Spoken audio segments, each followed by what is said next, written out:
Hello, welcome back to തണ്ട kitchen recipes. ഇന്ന് ഞാൻ നിങ്ങൾക്കൊരു അപ്പവും സ്റ്റൂവുമാണ് ഇൻട്രൊഡ്യൂസ് ചെയ്യാൻ പോകുന്നത്. അപ്പം അരച്ച് വെച്ച് 1 മണിക്കൂറിനകം പൊങ്ങുകയും നമുക്ക് അപ്പം ഉണ്ടാക്കിയെടുക്കുകയും ചെയ്യാം. ആ 1 മണിക്കൂർ കൊണ്ട് നമുക്കൊരു സ്റ്റൂ ഉണ്ടാക്കിയെടുക്കാം. അപ്പോൾ ഈ അപ്പത്തിന് എന്തൊക്കെ സാധനങ്ങൾ വേണമെന്ന് നമുക്ക് നോക്കാം. അപ്പത്തിന് വേണ്ടിയിട്ട് ഞാൻ 200 മില്ലി കൊള്ളുന്ന ഒരു ഗ്ലാസ് അരിയാണ് എടുത്തിരിക്കുന്നത്. അത് IR8 പച്ചരി എന്ന് പറയും. അത് എല്ലാ മാർജിൻ ഫ്രീ മാർക്കറ്റുകളിലും അത് അവൈലബിൾ ആണ്.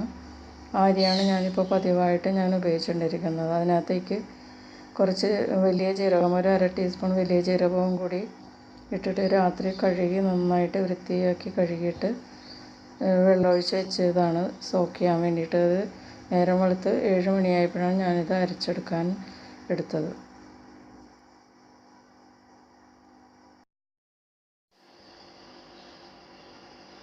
അപ്പം നമുക്കിതിലേക്ക് തേങ്ങ വേണം. തേങ്ങ ഇത് 2 വലിയ ടേബിൾ സ്പൂൺ തേങ്ങയാണ് എടുത്തിരിക്കുന്നത്. ഇത് ഫ്രിഡ്ജിലിരുന്ന് വെച്ചാൽ തേങ്ങ പീര ആയതുകൊണ്ടാണ് ഇങ്ങനെ ഒരു കേക്ക് കഷ്ണം പോലെ ഇരിക്കുന്നത്. പെട്ടെന്ന് എടുക്കാൻ വേണ്ടിയിട്ട് ഞാനത് ഡിവൈഡ് ചെയ്താണ് ഫ്രീസറിലോട്ട് വെക്കുന്നത്. അപ്പോൾ പെട്ടെന്ന് ഇളക്കിയെടുക്കാൻ സാധിക്കും. അപ്പോൾ അതിനുള്ള സൗകര്യങ്ങളൊക്കെ നിങ്ങളും അങ്ങനെ ചെയ്ത് വയ്ക്കാം. അല്ലെങ്കിൽ ഡീഫ്രോസ്റ്റ് ആകുന്നത് വരെ നമ്മൾ വെയിറ്റ് ചെയ്യേണ്ടി വരും. ഇനി നമുക്ക് ഇതിനകത്തേക്ക് അരി ഇടാം. പകുതി അരി ഇതിനകത്തേക്ക് ഇട്ടിട്ട് അതിൻ്റെ പുറത്തേക്ക് നമുക്ക് തേങ്ങ ഇടണം. അതായത് തേങ്ങ നടുക്കും അരി അപ്പുറം ഇപ്പുറം അങ്ങനെയായിട്ട് ഇട്ടാൽ അരക്കുമ്പോൾ പെട്ടെന്ന് എല്ലാം രണ്ടും ഒരേപോലെ അരഞ്ഞു കിട്ടും. അല്ലെങ്കിൽ തേങ്ങ അരയാതെ കിടക്കും, അരി അരയുകയും ചെയ്യും. അപ്പോൾ അതുകൊണ്ട് ഞാൻ ഇങ്ങനെ നടുക്ക് തേങ്ങ ഇട്ടിട്ട് അതിൻ്റെ മീതെ അരിയും കൂടി ഇട്ടിട്ടാണ് അരച്ചെടുക്കുന്നത്.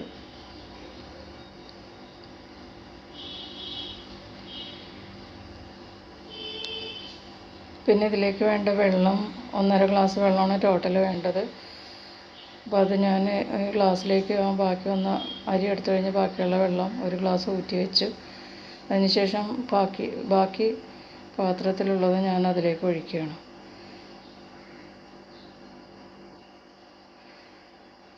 ടോട്ടൽ 1.5 ഗ്ലാസ് മതി കേട്ടോ വെള്ളം, സോക്ക് ചെയ്തായിരിക്കും. പിന്നെ ഈ അരിയുടെ ബാക്കിയുള്ള വെള്ളത്തിൽ നിന്ന് ഞാൻ ഇതിലേക്ക് അരിയുടെ മീതെ വരാത്ത വിധം വെള്ളം ഒഴിക്കും. അരിയിൽ താഴെ നിൽക്കണം വെള്ളം.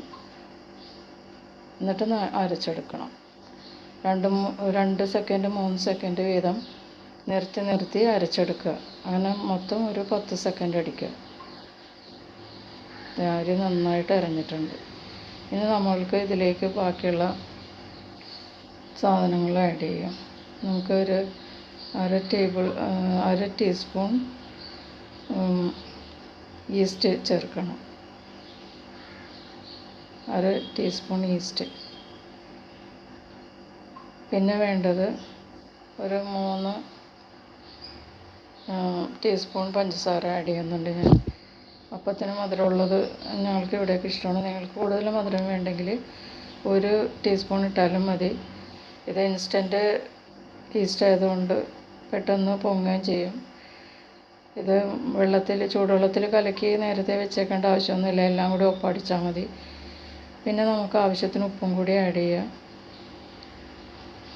പിന്നെ ചോറാണ് ഇനി ആഡ് ചെയ്യേണ്ടത്. 2 വലിയ ടേബിൾ സ്പൂൺ ചോറാണ് ആഡ് ചെയ്യുന്നത്. അത് മട്ട വടി അരി എന്ന് പറഞ്ഞ് മാർജിൻ ഫ്രീ മാർക്കറ്റിൽ കിട്ടും. ആ അരിയുടെ ചോറാണ് ഞാൻ എടുത്തിരിക്കുന്നത്. ഇത് മാറാതെ ഇത് തന്നെ ചെയ്യുന്നതുകൊണ്ട് എനിക്ക് അപ്പം എപ്പോഴും നല്ല സോഫ്റ്റ് പെട്ടെന്ന് പൊങ്ങി വരുന്ന അപ്പം ഉണ്ടാക്കാൻ പറ്റും. പിന്നെ 1.5 ഗ്ലാസ് വെള്ളത്തിൽ ബാക്കി കൂടി കുറച്ച് ഒഴിക്കുക. പിന്നെ മിക്സി കഴുകിയെടുക്കാൻ വേണ്ടി കുറച്ച് വെള്ളം അതിൽ ബാക്കി വെച്ചേക്കുക. നമുക്കിത് അരച്ചെടുക്കാം. ഒരു 3 സെക്കൻഡ് വീതം ഒരു 3-4 പ്രാവശ്യം അടിച്ചാൽ മതി. പെട്ടെന്ന് അരഞ്ഞ് കിട്ടും. കൂടുതൽ വെള്ളമായാൽ അരയാൻ താമസം എടുക്കും. നമ്മുടെ അരി അരഞ്ഞ് കിട്ടിയിട്ടുണ്ട്. നമ്മുടെ ആ ബാറ്റർ നമുക്കൊരു പാത്രത്തിലേക്ക് ഒഴിച്ച് വയ്ക്കാം.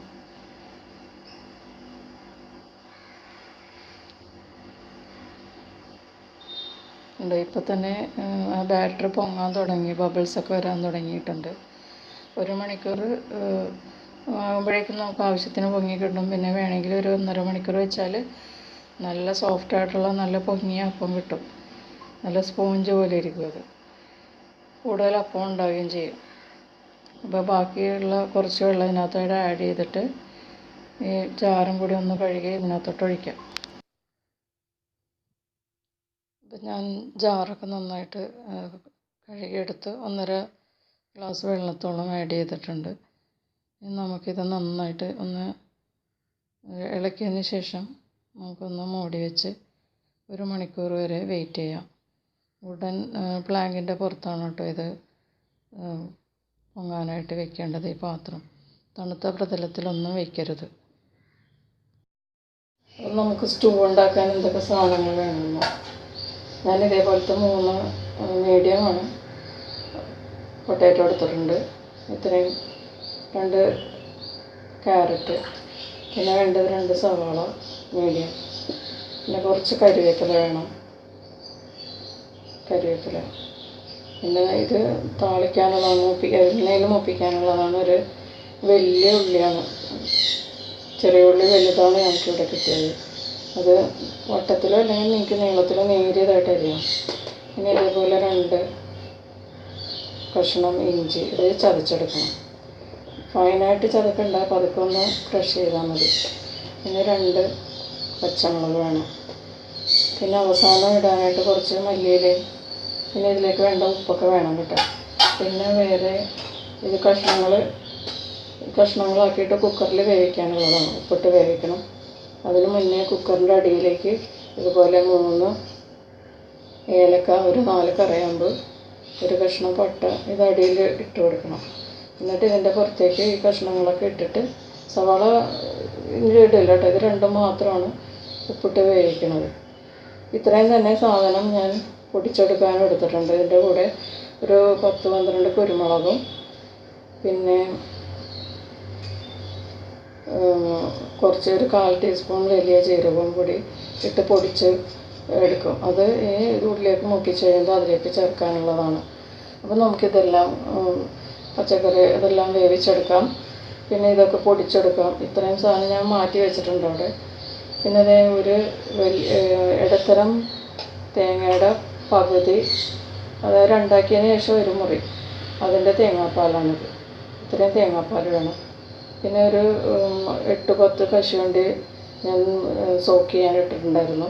അതും നന്നായിട്ട് അടിച്ചെടുക്കണം. എന്നിട്ട് നമുക്ക് ഇതുണ്ടാക്കാൻ തുടങ്ങാം. ഞാനപ്പോൾ ഇതെല്ലാം ഒരുക്കി കൊണ്ടുവരട്ടെ. അപ്പോൾ നിങ്ങൾ ഒരുക്കിക്കൊള്ളൂ. അപ്പോൾ നമ്മുടെ കഷ്ണങ്ങളൊക്കെ കുക്കറിൽ വേകാൻ തുടങ്ങിയിട്ടുണ്ട്. ഒരു വിസിൽ വന്ന്, അപ്പോൾ ഞാനത് സിമ്മറിൽ വെച്ചിരിക്കുകയാണ്. അതൊരു 5 മിനിറ്റ് അതിൻ്റെ വേകട്ടെ. ഞാനിവിടെ ഒരു പാൻ വെച്ച് 2 ഡസർ സ്പൂൺ എണ്ണ ഒഴിച്ചിട്ടുണ്ട്. നിങ്ങൾക്ക് വേണമെങ്കിൽ അത് 3 സ്പൂൺ വരെ ഉപയോഗിക്കാം. ഇതിലേക്ക് നമുക്ക് ഉള്ളിയിടാം, അരിഞ്ഞ് വെച്ചിരിക്കണം.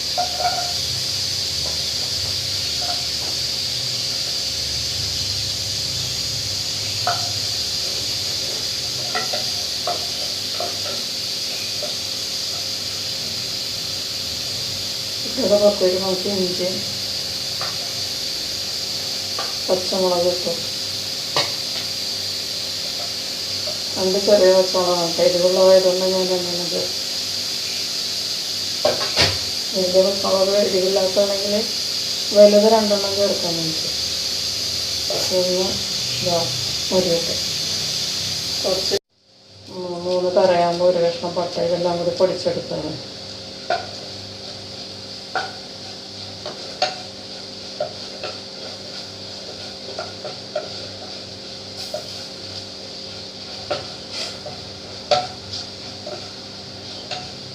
മസാലയൊക്കെ നല്ല മൂത്ത മണം വരുമ്പോഴാണ് ഈ സവാള ആഡ് ചെയ്യണം.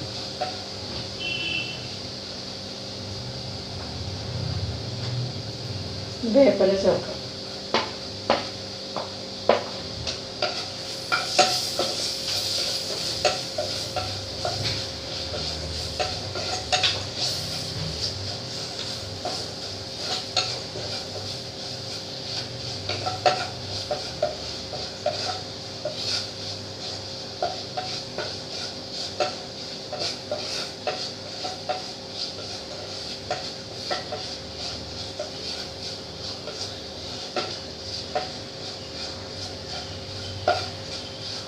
ഇനി ഇതിലേക്ക് നമുക്ക് സവാള ആഡ് ചെയ്യാം.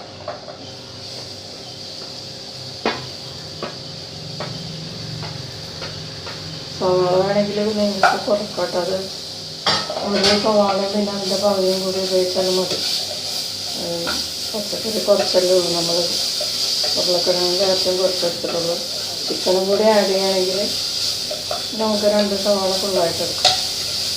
ചിക്കൻ ഒരു 5-6 കഷ്ണങ്ങൾ, മീഡിയം കഷ്ണം ആഡ് ചെയ്താൽ മതി, അല്ലെങ്കിൽ ചെറുതായിട്ട് അരിഞ്ഞും ചേർക്കാം.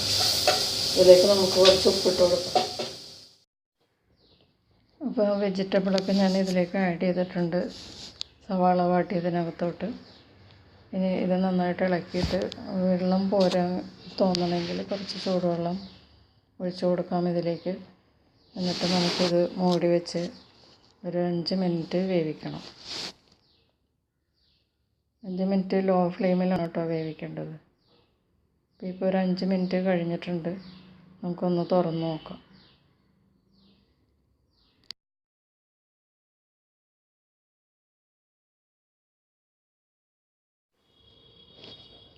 അപ്പോൾ നമ്മുടെ വെജിറ്റബിളൊക്കെ നന്നായിട്ട് വെന്ത് മസാലയുടെ കൂടെയൊക്കെ ചേർന്നിട്ടുണ്ട്. അപ്പോൾ നമുക്ക് ഇത്തിരി മല്ലിയില ഇട്ട് കൊടുക്കാം.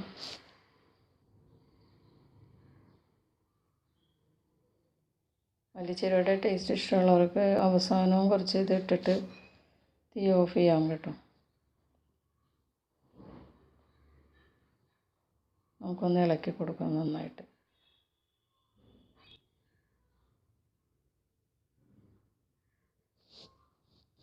നമുക്കിതിലേക്ക് തേങ്ങാപ്പാൽ ആഡ് ചെയ്യാം.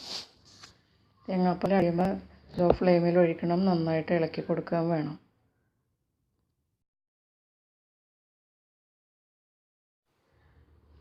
തേങ്ങാപ്പാൽ ആഡ് ചെയ്യുമ്പോൾ നന്നായിട്ട് ഇളക്കിക്കൊണ്ടിരിക്കണം കേട്ടോ. ലോ ഫ്ലെയിമിലും വെക്കണം. കൂടുതൽ തീയാൽ പാൽ പിരിഞ്ഞു പോകാൻ ചാൻസ് ഉണ്ട്.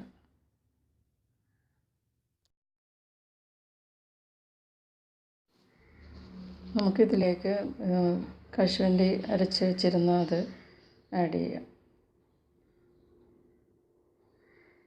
നന്നായിട്ട് ഇളക്കി കൊടുക്കാം. അപ്പം നമ്മുടെ സ്റ്റൂ റെഡിയായി. അതിലേക്ക് ഇത്തിരി പഞ്ചസാര, 1 ടീസ്പൂൺ പഞ്ചസാര നമുക്ക് ആഡ് ചെയ്യാം. ഒരു ടേസ്റ്റിന് വേണ്ടിയിട്ടാണ് അത് ആഡ് ചെയ്യുന്നത്. പിന്നെ നിങ്ങൾക്ക് വേണമെങ്കിൽ കൊറിയാൻഡർ ലീഫും ഇപ്പോൾ ഉണ്ടെങ്കിൽ ആഡ് ചെയ്യാം. അത് ഇഷ്ടമില്ലാത്തവർക്ക് അവോയ്ഡ് ചെയ്യാം. നമുക്കിതൊന്ന് ഇളക്കി കൊടുക്കാം. നമുക്കൊരു സെർവിങ് ഡിഷിലോട്ട് മാറ്റാം. അപ്പോൾ സ്റ്റൂ ഞാനിവിടെ ഒരു സെർവിങ് ഡിഷിലോട്ട് മാറ്റിയിട്ടുണ്ട്. നല്ല ടേസ്റ്റായിട്ടുള്ള സ്റ്റൂ ആണ്. അപ്പോൾ ഇനി നമുക്ക് അപ്പം ഉണ്ടാക്കി നോക്കണ്ടേ. അപ്പം എന്ത് കലക്കി വെച്ചിട്ട് പൊങ്ങിയോ ഇല്ലയോ എന്ന് നമുക്ക് നോക്കാം. അപ്പോൾ ആ അപ്പത്തിൻ്റെ കൂടെ സ്റ്റൂവും പിന്നെ നിങ്ങൾക്ക് വേണമെങ്കിൽ തേങ്ങാപ്പാൽ കുറച്ച് പഞ്ചസാരയും ഉപ്പും ചേർത്ത് ഉണ്ടാക്കിയെടുത്താൽ അതിൻ്റെ കൂടെയും ഇത് കഴിക്കാം. നമുക്ക് മാവ് എന്തായെന്ന് നോക്കാം.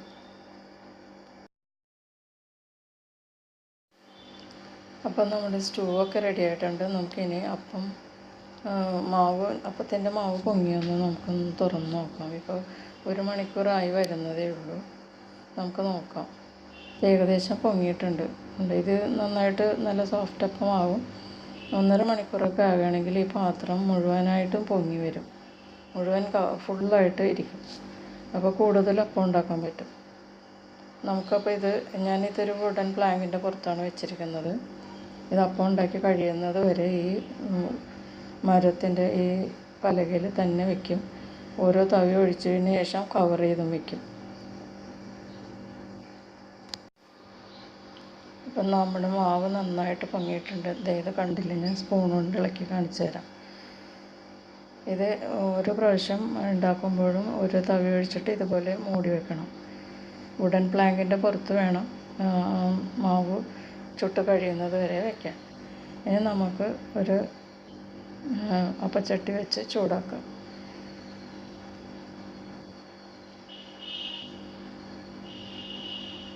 ഒരുവിധം നന്നായിട്ട് ചൂടായി കഴിയുമ്പോൾ അപ്പം ഒഴിക്കാം കേട്ടോ. ഇപ്പം നമ്മുടെ ചട്ടി ചൂടായിട്ടുണ്ട്. നമുക്ക് അപ്പം ബാറ്റർ ഒഴിക്കാം. ഓരോ പ്രാവശ്യം ഇങ്ങനെ ഓരോ തവി ഒഴിക്കുമ്പോഴും ഇങ്ങനെ ഒരു സൈഡിലോട്ട് തന്നെ ഇളക്കിയിട്ട് വേണം അപ്പം മാവെടുത്ത് ഒഴിക്കാനായിട്ട് അപ്പച്ചട്ടിയിലേക്ക്. എന്നിട്ടത് കവർ ചെയ്ത് അതിൻ്റെ പുറത്തേക്ക് ഈ സ്പൂൺ എടുത്ത് വയ്ക്കണം. അപ്പോൾ അവസാനത്തെ അപ്പം വരെ നമുക്ക് ഒരേപോലത്തെ അപ്പം ഉണ്ടാക്കാൻ പറ്റും. നമുക്ക് മൂടി വയ്ക്കാം. ബബിൾസ് മുഴുവൻ വരുന്നത് വരെ നമുക്ക് വെയിറ്റ് ചെയ്യണ്ട, അപ്പോൾ തന്നെ മൂടാം. അത് നന്നായിട്ട് സോഫ്റ്റായിട്ടുള്ള അപ്പം ആയിക്കോളും. നമ്മൾ വട്ടയപ്പമൊക്കെ ഉണ്ടാക്കുമ്പോൾ നമ്മൾ അത് ബബിൾസ് വരാൻ വെയിറ്റ് ചെയ്യില്ല, സ്റ്റീമിൽ തന്നെ വെച്ചിട്ട് അപ്പോൾ തന്നെ കവർ ചെയ്തിട്ടല്ല നമ്മൾ വേവിക്കുന്നത്. എന്നാലും ആ അപ്പം നല്ല സോഫ്റ്റായിട്ട് പൊങ്ങി വന്നിട്ട് ഉണ്ടാവും. അപ്പോൾ അതുകൊണ്ട് ബബിൾസ് വരുന്നത് വരെ വെയിറ്റ് ചെയ്യണ്ട, അപ്പോൾ തന്നെ കവർ ചെയ്യാം. 1.5 മിനിറ്റാണ് കേട്ടോ ഒരു അപ്പം ഉണ്ടാക്കാൻ എടുക്കുന്ന സമയം. ഇപ്പോൾ 1.5 മിനിറ്റ് ആയിട്ടുണ്ട്. നമുക്കൊന്ന് നോക്കാം. ഇത് നല്ല സോഫ്റ്റ് അപ്പമാണ് കേട്ടോ.